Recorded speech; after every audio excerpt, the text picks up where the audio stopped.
gracias por acompañarnos como siempre. Soy Carlos Brown. Estamos todos los días viernes a las 22 horas por Canal Rural en nuestro programa El Estado que Viene.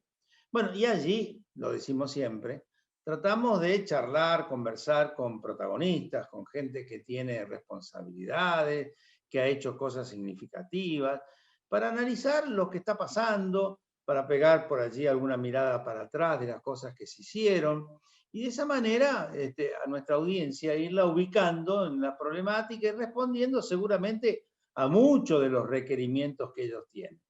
Y hoy nos toca con un amigo y con un compañero, las dos cosas juntas. Un hombre que conozco hace muchísimos años, que empezamos juntos una actividad que era ser intendentes allá por el año 1987 con Antonio Cafiero, gobernador de la provincia de Buenos Aires.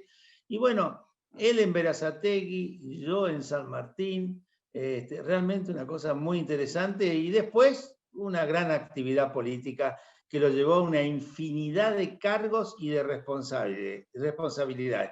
Pero aquí, que hoy está nuevamente en la Intendencia de Berazategui. ¿Cómo te va, Juan José Musi? Un gusto saludarte. Igualmente, Carlos, un gusto muy grande, ¿eh? Muchas gracias por darme esta oportunidad, fundamentalmente para conectarme contigo, con quienes nos conocemos desde hace tantos años y en momentos muy distintos a los actuales. Gracias. No, por favor. Vos sabés, Juan José, que con vos tuvimos varias cosas en conjunto, porque no solamente fuimos intendentes, sino que después estuvimos en el gabinete de Duhalde, vos como ministro de Salud y yo como ministro de la Producción, ¿no? Y fueron momentos, bueno, buenísimos. Vos has tenido una cantidad de otras responsabilidades, has sido ministro de Salud de la Nación, así que la pucha, ¿eh? Y consecuentemente te hemos ido siguiendo, te hemos ido viendo, pero un pequeño recordatorio en este primer bloque, después vamos a ver la actualidad y vamos a ver el futuro. Pero en este primer bloque, yo hace un rato antes de que empezara la transmisión te decía, ¿te acordás, Juan José, cuando yo te iba a visitar los días sábados o un día sábado junto con un hijo mío y vos estabas metido en una zanja haciendo jornada de trabajo solidario para llevar agua aquellos que no la tenían? Una cosa emocionante. Qué años, y qué tarea. Sí, pero era muy lindo. Nos íbamos los fines de semana, nos poníamos en contacto con los vecinos para proveerle de lo esencial. Es decir, en esos días hacíamos zanjas para dar agua, hacíamos zanjas para las cloacas, hacíamos veredas para los vecinos, hacíamos forestación, cortábamos el pasto, hacíamos zanjeo para que pudiéramos tener una placita en el barrio. Hermoso, Carlos, hermoso. Y vos eras el intendente, y estabas al frente de esa responsabilidad conjuntamente con un montón de funcionarios tuyos que te acompañaban, más todos los vecinos, ¿no? Que iban, salían, veían al intendente, veían a sus funcionarios, y bueno, acompañaban también, porque realmente eso es algo que crea mucha solidaridad y mucho afecto, ¿no? Carlos, mira, yo asumí el 10 de diciembre del 87 y comencé la semana siguiente nomás a hacer jornadas de trabajo, y el 27 de enero Antonio Cafiero hizo una jornada provincial. Vino a ver a Berazategui, lo mandó a Mario, que era un chico todavía, lo mandó a ver nuestras jornadas e hizo una jornada provincial. Era una situación dificilísima. Y el 27, alrededor del mediodía, vino Antonio. Nosotros estábamos en el barrio Santa María de Berazategui, donde había una parroquia, y junto con el sacerdote, ahí organizamos la jornada de trabajo. Un sacerdote muy querido por la gente y nos ayudó muchísimo y movilizó todo el barrio. Así que un mes y medio después, Antonio Cafiero organiza una jornada de trabajo provincial semejante a la de Berazategui en otros municipios del conurbano bonaerense. Para nosotros fue una gran alegría haber un poco creado todo eso y que después se pudiera, por supuesto, llevar adelante de otra manera, pero era... Y siguiendo un poco con los recuerdos, ¿no? En este primer bloque. Yo me acuerdo algún tiempo después, vos seguías siendo intendente de Berazategui antes de que estuvieras en el gabinete de Duhalde, pero ya Duhalde era gobernador y yo era el ministro de la producción. Me acuerdo que nos llamaste como intendente y nos planteaste un tema productivo, que era que había una empresa que había tenido problemas, dificultades, pero estaban los trabajadores y estaba la posibilidad del mercado y estaban los elementos para funcionar. Y allí fuimos a acompañarte porque vos desde la Intendencia le diste todo el apoyo necesario y nosotros desde el Ministerio acompañamos. Y esa empresa, que yo ya no me acuerdo el nombre, fue una empresa que funcionó nuevamente. Y como eso, tengo entendido que has hecho varias de estas cosas, inclusive en estos tiempos. Carlos, Antonio Cafiero me cedió, lo tenía el Banade, y Antonio Cafiero nos cedió las tierras para el Parque Industrial Plátanos, la ex Eñafa, una fábrica textil que había cerrado, que era enorme. Eñafa llegó a tener 2000 y pico de obreros, y en ese lugar se hizo el Parque Industrial Plátanos con las tierras que nos cedió Antonio Cafiero cuando vos eras ministro de la Producción. Este parque industrial tiene ahora 51 empresas, no, ya no cabe más ninguna, y ha sido uno de los parques pioneros en Berazategui. Y un parque donde trabajan alrededor de 10.000 personas. Así que eso fue así. Lo que rescatamos fue esa empresa, que realmente los tengo que elogiar a los industriales de Berazategui, porque como estaba eso, yo creí que nunca lo iban a poder rehabilitar.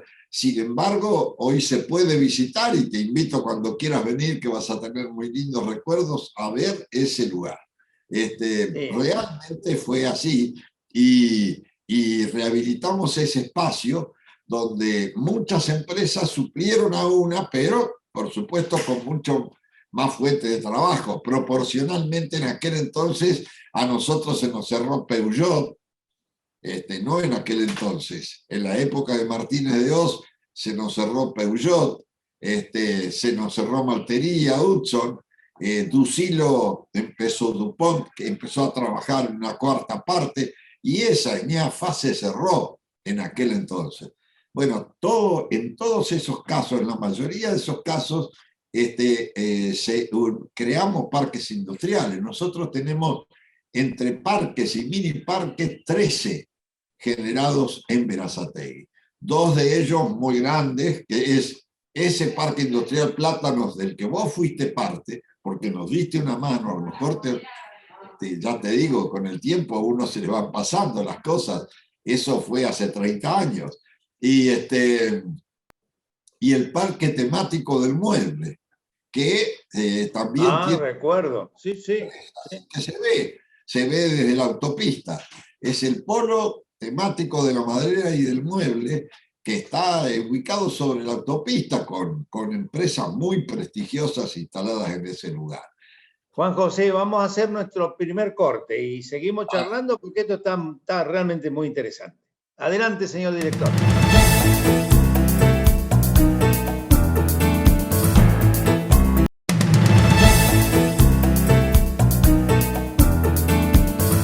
Bueno, vos sabés que, Juan José, continuando este bloque, vos sabés que los otros días entrevisté a Miguel Escosari, continuando, que es un economista, es un empresario y es un integrante del movimiento productivo argentino, que lo conocés muy bien vos, el movimiento productivo argentino, presidido por Eduardo Duhalde, ¿no?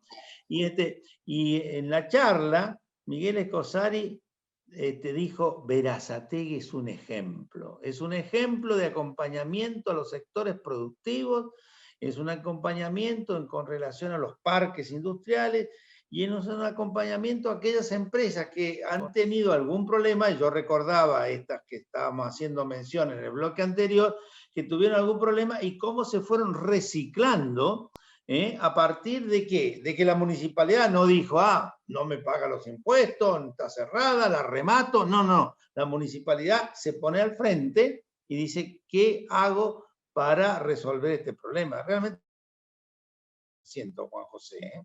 Eso lo hicimos en aquel entonces y lo volvemos a hacer en este momento. Estamos en este momento dificilísimo. Tengo que decir que las industrias de Berazategui no dejó sin trabajo a una sola persona.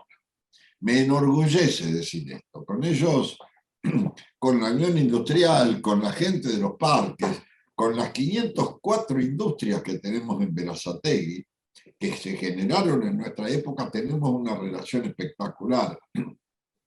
Por supuesto que han venido empresas de otros lados porque nosotros les generamos las posibilidades. Adherimos a aquella ley de promoción industrial de aquel entonces. Además generamos ordenanzas locales que hacían que todos los que vinieran al distrito y tomaran gente del municipio a trabajar, si tomaban el 100% de trabajadores tenían 5 años de gracia con todas las tasas que tienen que ver con la industria, si tomaban el 50 tenían 3 años, y así sucesivamente, cosas que seguimos manteniendo y que seguimos modificando permanentemente, agregando elementos en este momento. Hace poquito tiempo le agregamos un aditamento a la ordenanza que es el hacerle concesiones impositivas a todas aquellas industrias que tomaran mujeres a trabajar. Esto lo hemos hecho hace muy poco, porque tenemos una enorme demanda de trabajo femenino en Berazategui, de mujeres que son jefas de hogar. Entonces, hacemos una concesión importante al margen de las demás cuando tomen personal femenino. Pero además arreglamos, no sé, todos estos días seguramente estando ahí, estás al tanto de lo que es la ley de góndolas. Nosotros empezamos con una ordenanza local, hace ya 2 años estaba Patricio, o 3 años estaba mi hijo, pero juntos elaboramos esto. La góndola local obligatoria por ordenanza, es decir, todos los comercios de Berazategui tienen que tener al ingreso una góndola donde están todos los productos, donde dice hecho en Vera, y tienen la obligación de exhibir los productos que se elaboran en las industrias de Berazategui. Sí, otro tema vinculado con esa cuestión del comercio que hacía referencia, que tengo entendido que vos estás aplicando. Yo recuerdo en mi época de ministro sacamos una ley vinculada con las grandes superficies de comercio. Esa ley se sancionó, algunos la llamaron con bronca ley Brown, no porque les gustara, sino porque estaban en desacuerdo. Y esa ley después se fue perdiendo, pero tengo entendido que en Berazategui vos la manejás como si todavía estuviera, y aparte con disposiciones municipales, con lo cual las grandes superficies comerciales tienen otro condicionamiento en defensa de los comercios minoristas, que son los comercios del barrio, son los comercios que están ahí, las pequeñas y medianas empresas, que era el objetivo de la ley y que seguramente es el objetivo que vos estás planteando. Nosotros seguimos, no tenemos hipermercados en Berazategui. No existen las grandes superficies comerciales ni las marcas. Es decir, no solamente le decimos que no pueden tener superficies mayores a 1000 metros, sino que no deben ser de los hipermercados tradicionales, porque si no, si se los permitiste, llenan el municipio, no te ponen de 1000 metros, pero te ponen 20 de 900 metros y te eliminan a todo el comercio local. ¿Me explico? Nosotros, Carlos, esto fue producto, nosotros hicimos un estudio en Berazategui con la Facultad de Ciencias Exactas de la Universidad de La Plata, donde analizamos la función que cumplían los hipermercados. Recuerdo más o menos el número, pero nos daban alrededor de 400 puestos de trabajo y nos hacían perder 1.100 de todos los comercios familiares de alrededor. Segundo, nos mejoraban la calidad hasta que eliminaban la oposición, llamémosle así en este caso. Cuando lo lograban, la calidad se perdía y empezaban a elaborar los productos propios que no eran de la misma calidad. Y tercero, algo muy importante, se llevaban la plata fuera del país. Esto también era lo que surgió de aquel estudio y por eso no fue un hecho caprichoso porque mi papá era almacenero, que yo lo hice, mi papá era almacenero minorista y yo viví todo eso que vos decías del comercio del barrio, del tipo que fiaba, el tipo que se aguantaba las crisis y seguía anotándole cosas a los vecinos, sino que también había un hecho detrás de todo esto. Y bueno, así lo hicimos. Y lo hicimos, Carlos, en el año 91. 91 lo hicimos y se sostiene hasta ahora. Muy bien, muy bien. Juan José, vamos a hacer el último corte y seguimos charlando. Dale, adelante, dale. Señor director.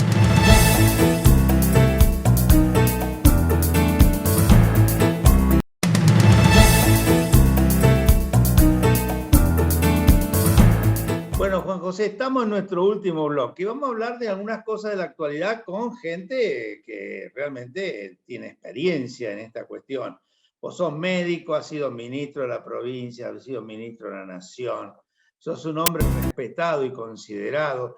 Yo recuerdo las cosas que vos has hecho, te he visto andar por tantos lados, acompañando a tanta gente para darle una mano y para irle resolviendo los problemas. ¿Qué sentís con respecto a este tema del COVID? ¿Cómo ves lo que se está haciendo? ¿Cómo imaginás que vamos a salir de esta situación?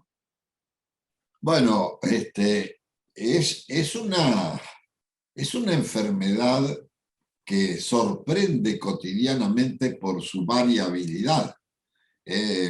Si bien es relativamente nuevo esto, y para que podamos hablar con mayor propiedad van a tener que pasar unos años, evidentemente es un virus con muchas mutaciones, que cuando se multiplica, muta más todavía. Es decir, hay que tratar de evitar por todos los medios la multiplicación. Y es un virus que genera incertidumbre respecto a la eficiencia total de las vacunaciones. Las vacunas son eficientes todas las que salieron son eficientes. Pero la otra pregunta es ¿cuánto tiempo dura la inmunidad? Es decir, hasta ahora dicen que va a ser 11 meses. Vale decir que el año que viene tenemos que vacunarnos todos otra vez. El mundo, desde el punto de vista tecnológico, respondió de manera impecable, porque en poco tiempo generaron una vacuna, que esto no se imaginó nunca. Es decir, hubo una reacción rápida y generaron una vacuna. Pero hay una cosa que es muy importante. Si no hay conducta social, la vacuna va a llegar al 100%, en ese momento va a ser, pero va a ser, digamos, la solución relativa, transitoria o parcial, pero hasta ese entonces va a dejar muchas vidas. Todos los días redondeamos, oscilamos entre 400 y 700 fallecidos en este momento. Y yo creo que en esto tiene que ver la conducta social y lamentablemente la politización del tema. Esto, digamos, las contradicciones, alguien del gobierno que dice una cosa, de la oposición que dice otra, un medio que actúa de una manera, otro medio que actúa de otra manera, le hacen un tremendo daño a la sociedad. Y debería haber una conducta más conjunta y más solidaria, ¿no? Más solidaria. Carlos, cuando yo era ministro de Salud de la provincia, ponía, por ejemplo, siempre la salud de Canadá. Canadá tenía un gobierno que desde el punto de vista de la economía era neoliberal, pero desde el punto de vista de la salud era socialista. Es decir, a ver si nos entendemos. Hay cosas que hay que sacarlas de la política y que tienen que tener una cosa común. En este caso es lo mismo. Se puede hablar de economía distinto entre los distintos sectores, se puede hablar de lo social en forma distinta, se puede hablar de lo laboral. De lo que no se puede en este caso es hablar de la salud porque cuesta vidas. Y esto es, todas esas contradicciones. No hay que olvidarse que en algún momento alguien dijo que la vacuna era un veneno y generó un proceso judicial por envenenamiento. La misma persona a los 15 días pedía veneno. Decía, hay que traer más vacunas. Por ejemplo, cuando la vacuna china fue cuestionada, que en realidad en Chile fue cuestionada y no la que traían a la Argentina, pero cuando salió eso, en los vacunatorios nuestros, había muchos abuelos que preguntaban, ¿qué vacuna me dan? Y cuando le decían la China, se iban, muchos de ellos. Es decir, todo eso le ha hecho un daño a la vacuna. Nosotros, Carlos, en este momento, sobre 420.000 habitantes, tenemos 170.000 anotados pidiendo la vacuna. Quiere decir que todavía hay cosas que en nuestra sociedad no están funcionando. Y ni hablar de la conducta social. Estas cosas que vemos todos los días, que pasan, 200 por acá, 400 por el otro lado, 150 fiestas clandestinas en el país, todo eso nos hace mucho daño. Verdaderamente es como que no se alcanza a dimensionar el tema con toda la fuerza y el vigor que corresponde.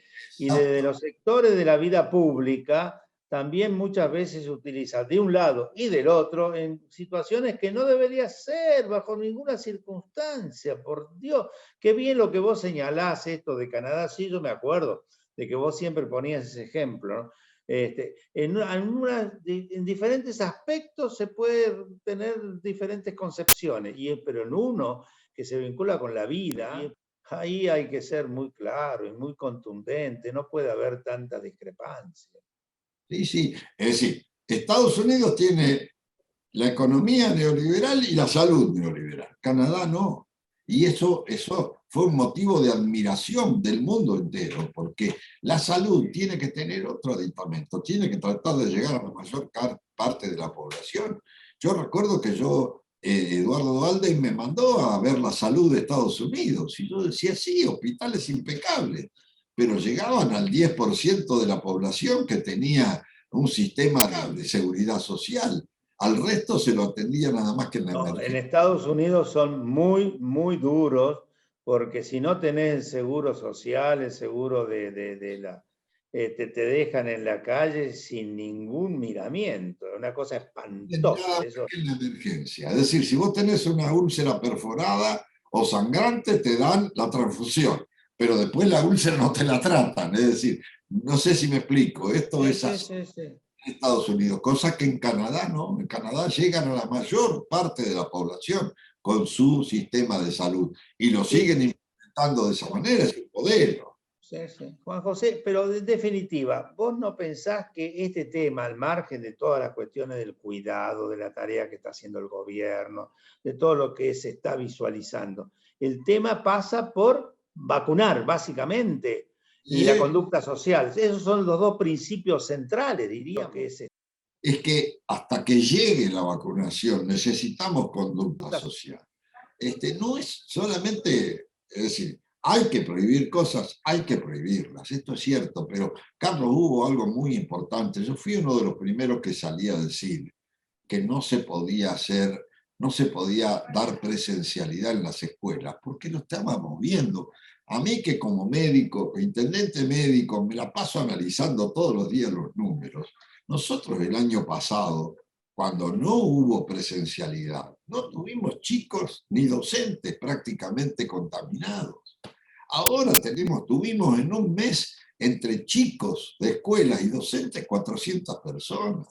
No lo decimos porque si no es porque a mí realmente me interese si la reta quiere la presencialidad o no, o si los gobernadores y los intendentes de Cambiemos quieren la presencialidad. No, lo estamos diciendo con conocimiento de causa y con nombre y apellido de los que se contaminaron. Es decir, el año pasado no había chicos contaminados. Y nosotros hace unos días falleció, también tenía inconvenientes el chico, pero falleció en una terapia un chico de 11 años. Sí, sí. La única preocupación que hay... Dieron las clases.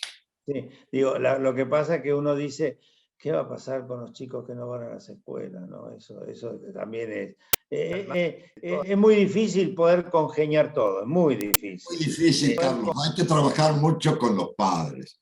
Nosotros vemos muchos jóvenes que andan de noche, que andan a las 2, las 3 de la mañana, y son jóvenes entre 14, 19, 20 años que todavía son dependientes de la familia. Y los padres no saben dónde andan los hijos.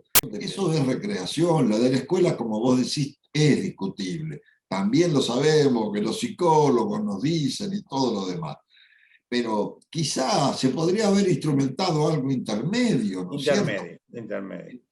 A lo mejor la presencialidad, yo diría una presencialidad optativa, a lo mejor.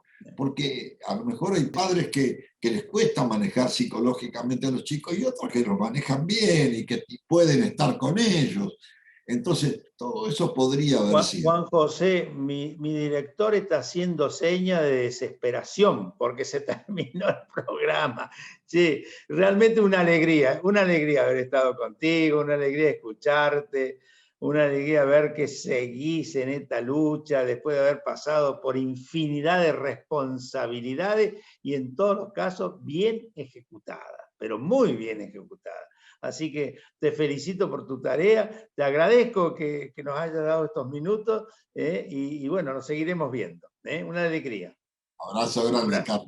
Abrazo. Bueno, y a nuestros televidentes le decimos que los esperamos el viernes.